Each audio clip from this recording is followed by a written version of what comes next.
नमस्कार। आज हम एक ऐसी जगह की बात करने वाले हैं जहां आस्था, इतिहास और प्रकृति तीनों का एक अद्भुत संगम है। जी। हम बात कर रहे हैं तमिलनाडु के रामेश्वरम द्वीप पर स्थित श्री राम नाथ स्वामी मंदिर की। ये 12 ज्योतिर्लिंगों में से एक है। बिल्कुल। और जो हमारे पास जानकारी है वो एक लेख रामेश्वरम पावन ज्योतिर्लिंग और उसका महात्म्य उसी पर आधारित है। अच्छा। तो आज हम इसी स्रोत के जरिए रामेश्वरम के धार्मिक महत्व को, इसकी कथाओं को और इसकी जो अद्भुत बनावट है उसे समझने की कोशिश करेंगे। और ये जानना भी कि करोड़ों श्रद्धालुओं के लिए इसके मायने क्या है। हाँ। देखिए, शुरुआत ही कितनी दिलचस्प है। ये मंदिर एक द्वीप पर है, कहते हैं शंख के आकार का, और चारों तरफ समुद्र। जी हाँ। लेकिन सबसे अहम बात, इसका सीधा संबंध रामायण काल से है, भगवान श्री राम से। यहीं से शुरू करें। जरूर जरूर। तो लेख के अनुसार रामेश्वरम तमिलनाडु के रामनाथपुरम जिले में है। एक द्वीप है ये। हाँ। एक तरफ हिंद महासागर, दूसरी तरफ बंगाल की खाड़ी। तो इसकी जो भौगोलिक स्थिति है वो अपने आप में खास है, पर इससे भी बढ़कर है इसका धार्मिक कद। हाँ, मतलब स्रोत भी यही कहता है कि ये सिर्फ 12 ज्योतिर्लिंगों में से एक नहीं, बल्कि हिंदुओं के जो 4 धाम हैं उनमें भी गिना जाता है। ये तो बहुत बड़ी बात हुई। बिल्कुल। जरा सोचिए, ज्योतिर्लिंग होना मतलब शिव का वो प्रकाश रूप जहां उनकी ऊर्जा सबसे ज्यादा केंद्रित मानी जाती है। तो शैव उपासकों के लिए तो ये परम पवित्र हो गया। और फिर 4 धाम, बद्रीनाथ, द्वारका, पुरी और रामेश्वरम, उनमें से एक होना इसे पूरे भारत के सबसे महत्वपूर्ण तीर्थों में शामिल कर देता है। और ये जो द्वीप वाली बात है, इसका क्या असर होता है अनुभव पर? कुछ खासियत? हाँ, निश्चित रूप से। देखिए, मुख्य भूमि से थोड़ी दूरी पर होना, चारों ओर समुद्र, ये सब मिलकर एक एकांत सा माहौल बनाता है, एक रहस्य का भाव। अच्छा। तो तीर्थयात्री जब पुल पार करके द्वीप पर पहुंचता है ना, तो उसे लगता है जैसे किसी अलग ही दुनिया में आ गया हो।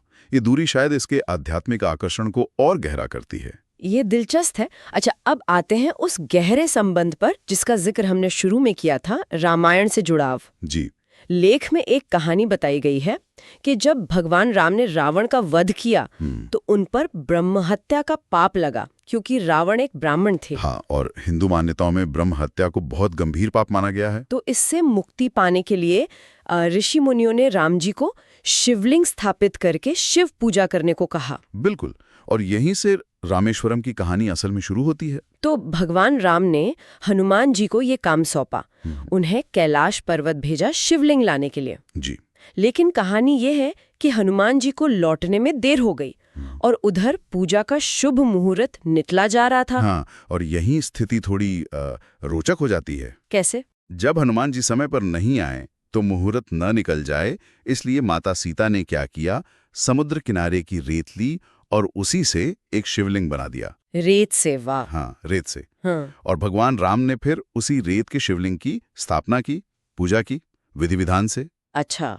क्योंकि ये राम द्वारा स्थापित था तो इसे कहा गया रामलिंगम या रामनाथ, मतलब राम के नाथ यानी शिव। यही मंदिर का मुख्य शिवलिंग है। तो ये है मुख्य शिवलिंग की कहानी। लेकिन हनुमान जी भी तो शिवलिंग लेकर आए थे, उनका क्या हुआ? हाँ, वो भी जरूरी हिस्सा है। कुछ देर बाद हनुमान जी भी आ पहुंचे, कैलाश से एक बड़ा भव्य शिवलिंग लेकर। अब उन्होंने देखा कि पूजा तो हो चुकी है, शिवलिंग भी स्थापित है, तो उन्हें थोड़ी निराशा तो हुई होगी। स्वाभाविक है, इतनी मेहनत से लाए थे। बिल्कुल। लेकिन भगवान राम ने उनकी भक्ति का मान रखा। उन्होंने हनुमान जी द्वारा लाए गए शिवलिंग को भी वहीं रामलिंगम के पास ही स्थापित कर दिया। अच्छा, दोनों साथ में? जी हाँ, दोनों साथ में। इसे विश्वलिंगम कहते हैं, कुछ लोग हनुमान लिंगम भी कहते हैं। और राम जी ने यह भी तय किया कि रामलिंगम की पूजा से पहले भक्त हनुमान जी वाले विश्वलिंगम की पूजा करेंगे। क्या बात है! ये पूरी कहानी तो कई गहरे संदेश देती है। बिल्कुल। पहला तो कर्म फल का सिद्धांत। देखिए, भगवान राम विष्णु के अवतार होकर भी अपने कर्म के प्रभाव से गुजरे और उन्हें प्रायश्चित करना पड़ा। ये बात रामेश्वरम की स्थापना के मूल में है। जी। और दूसरा, ये कहानी इस जगह को सीधे रामायण से जोड़ देती है। इससे इसकी पवित्रता, इसका भावनात्मक महत्व करोड़ों लोगों के लिए बहुत बढ़ जाता है। और ये 2 शिवलिंगों का एक साथ होना, इसका कोई खास मतलब? ये भी बहुत महत्वपूर्ण है। ये शायद हमारी संस्कृति की वो समावेशी प्रकृति दिखाता है जहां अलग-अलग तत्वों को, जैसे यहाँ मानवीय प्रयास से बना लिंगम और दैवीय आज्ञा से आया लिंगम, दोनों को एक साथ सम्मान मिलता है। और इसी से नाम पड़ा रामेश्वरम, राम के ईश्वर। बिल्कुल, राम के ईश्वर यानी शिव। वाकई कहानी में बहुत गहराई है। अब जरा मंदिर की बनावट पर आते हैं। लेख में इसकी भव्यता का जिक्र है। कहते हैं मुख्य दरवाजा गोपुरम ही करीब 40 मीटर ऊंचा है। हाँ, 40 मीटर। और ये दक्षिण भारतीय द्रविड़ स्थापत्य शैली का एक बेहतरीन नमूना है। द्रविड़ शैली? जी, द्रविड़ शैली की पहचान यही है। ऊंचे, कई मंजिला गोपुरम, बड़े-बड़े आंगन और बहुत बारीक नक्काशी वाले खंभे। रामेश्वरम का गोपुरम तो दूर से ही दिखता है। जरा सोचिए, उस जमाने में से बनाना कितना मुश्किल रहा होगा। हाँ बिल्कुल, कितनी कुशलता, कितना श्रम लगा होगा। और मंदिर के अंदर स्रोत में 22 पवित्र कुंडों का भी जिक्र है। हाँ, 22 तीर्थम या कुंड ये मंदिर परिसर के अंदर ही हैं और इनका धार्मिक महत्व बहुत ज्यादा है। ऐसी मान्यता है कि भगवान राम ने अपने बाणों से इन जल स्रोतों को प्रकट किया था। जी, यही माना जाता है। और श्रद्धालु मुख्य दर्शन से पहले इन सभी 22 कुंडों के जल से स्नान करते हैं। सभी 22? इसके पीछे क्या कारण है? ये एक तरह की शुद्धि प्रक्रिया है। माना जाता है कि इन अलग अलग कुंडों में नहाने से शारीरिक मानसिक शुद्धि तो होती ही है, साथ ही पापों और कष्टों से भी मुक्ति मिलती है। अच्छा। हर कुंड का अपना नाम और अपना महत्व बताया गया है। यह स्नान एक तरह से भक्त को दर्शन के लिए तैयार करता है, मन को एकाग्र करता है। ये तो बहुत दिलचस्प है। एक और बात जो ध्यान खींचती है, लेख कहता है कि रामेश्वरम मंदिर का गलियारा दुनिया का सबसे लंबा मंदिर गलियारा है। हाँ, ये तो रामेश्वरम की विश्व प्रसिद्ध पहचान है। मंदिर के तीसरे घेरे में, तीसरे प्राकार में ये स्तंभों वाला गलियारा है। बहुत विशाल, बहुत भव्य। कितना लंबा है ये? इसमें हजारों नक्काशीदार खंभे हैं कतारों में, और कुल लंबाई लगभग 1200 मीटर बताई जाती है। 1200 मीटर? अविश्वसनीय। हाँ। ये सिर्फ देखने में सुंदर नहीं होगा, इसका कोई और मतलब भी है? बिल्कुल, ये सिर्फ इंजीनियरिंग का कमाल नहीं है। ये उस भव्यता, उस भक्ति और उन संसाधनों का प्रतीक है जो मंदिर बनाने में लगे थे। उन गलियारों में चलना ही अपने आप में एक अलग अनुभव है। वो आपको मंदिर के इतिहास और उसकी विशालता से जोड़ता है।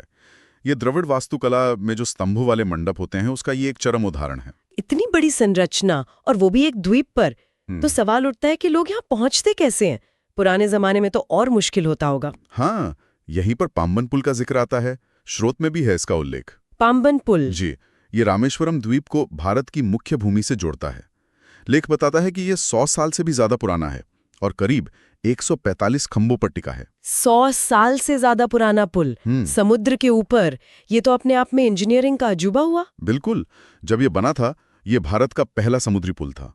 उस समय की इंजीनियरिंग का एक कमाल का उदाहरण। अब तो शायद नया पुल भी बन रहा है। हाँ, एक नया पुल भी बन रहा है, लेकिन पुराने पाम्बन रेल पुल का ऐतिहासिक महत्व आज भी है। इसने रामेश्वरम पहुंचना कितना आसान कर दिया, लाखों तीर्थयात्रियों की यात्रा को संभव बनाया। वरना पहले तो नावों से ही जाना पड़ता होगा, कितना मुश्किल होता होगा। बहुत चुनौतीपूर्ण। तो तीर्थयात्री पुल से द्वीप पर आते हैं, फिर उन 22 कुंडों में स्नान करते हैं, विश्वलिंगम और फिर रामलिंगम के दर्शन। जी। और लेख ये भी कहता है कि यहाँ पूरी श्रद्धा से स्नान पूजा करने से पापों से मुक्ति और मोक्ष मिलता है, ऐसा गहरा विश्वास है। हाँ, और अगर हम इसे बड़े परिप्रेक्ष्य से जोड़कर देखें तो यही विश्वास ही रामेश्वरम की आत्मा है। सही कहा। ये सिर्फ एक घूमने की जगह नहीं है, ये करोड़ों लोगों के लिए आशा का, शुद्धि का और आध्यात्मिक शांति का केंद्र है। लोग यहाँ आते हैं अपने पाप धोने, पूर्वजों के लिए प्रार्थना करने, शिव और राम का आशीर्वाद लेने। तो वो पंबन पुल सिर्फ लोहा और कंक्रीट नहीं है, वो इन लाखों लोगों की आस्था को मंजिल तक पहुंचाने वाला एक रास्ता है। तो हमने इसकी भौगोलिक स्थिति देखी, रामायण से इसका गहरा नाता समझा, अद्भुत वास्तुकला पर बात की और तीर्थ यात्रा के अनुभव को भी जाना। इन सब का सार क्या है? मतलब इस स्रोत के आधार पर रामेश्वरम है क्या? सार यही है कि रामेश्वरम सिर्फ एक मंदिर या तीर्थ नहीं है। ये एक ऐसा अनोखा संगम है जहां पौराणिक कथाएं जैसे जी उठती हैं, जहां द्रविड़ वास्तुकला अपने सबसे शानदार रूप में दिखती है, जहां प्रकृति की सुंदरता आध्यात्मिकता में घुल मिल जाती है और जहां करोड़ों लोगों का विश्वास टिका है। हाँ, इसकी कहानी इसे रामायण से जोड़ती है। ज्योतिर्लिंग और धाम होना इसे परम पवित्र बनाता है और इसके कुंड और गलियारे इसे एक ऐसा अनुभव देते हैं जो कहीं और नहीं मिलता। जैसा स्रोत कहता है, ये वाकई हिंदू धर्म और भारतीय संस्कृति का एक अनमोल रत्न है। बिल्कुल। संक्षेप में कहें तो हमारे पास जो जानकारी है उसके हिसाब से रामेश्वरम आस्था का एक ऐसा गढ़ है जिसका महत्व भगवान राम द्वारा स्थापना से लेकर ज्योतिर्लिंग और धाम होने, रामायण से जुड़े होने, इसकी अद्भुत वास्तुकला, दुनिया के सबसे लंबे गलियारे और उन 22 कुंडों तक हर चीज में झलकता है। जी हाँ, ये जगह दिखाती है कि कैसे इतिहास, आस्था और कला मिलकर किसी इमारत को इतना गहरा आध्यात्मिक अर्थ दे सकते हैं। बिल्कुल, ये सिर्फ पत्थर और नक्काशी नहीं है, ये जीता जागता इतिहास है और जीवंत आस्था है। इस पूरी चर्चा के बाद मेरे मन में एक विचार आ रहा है। ये स्रोत से ही जुड़ा है, पर शायद हमने उस पहलू पर सीधी बात नहीं की। हाँ, कहिए। स्रोत में मंदिर की मानव निर्मित भव्यता का वर्णन है, ऊंचे गोपुरम, लंबे गलियारे, कुंड जी, और साथ ही द्वीप की प्राकृतिक सुंदरता का भी जिक्र है। समुद्र से घिराव होना, वो शंख जैसा आकार। तो मैं सोच रही थी ये मेल है इंसान की बनाई हुई भव्यता और दिव्यता, मंदिर, और प्रकृति की अपनी सुंदरता और शक्ति, समुद्र, द्वीप, ये दोनों मिलकर उस जगह की पवित्रता की भावना को कैसे और गहरा बनाते होंगे। क्या ये संतुलन ही इसके आकर्षण का एक राज है? ये वास्तव में एक बहुत गहरा अवलोकन है। बहुत अच्छा सवाल उठाया आपने। या फिर एक और पहलू देख सकते हैं।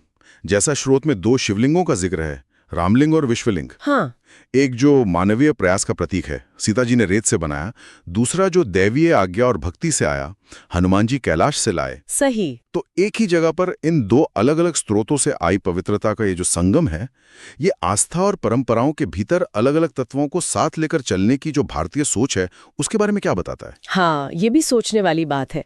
ये ऐसे सवाल हैं जो रामेश्वरम की यात्रा को सिर्फ एक धार्मिक रस्म से कहीं आगे ले जाते हैं, एक गहरे चिंतन का मौका देते हैं। बिल्कुल। निर्माण का, मानवीय और दैवीय प्रेरणा का, यही रामेश्वरम के उस गहरे और स्थायी आकर्षण का रहस्य है जिसके बारे में हमने आज बात की।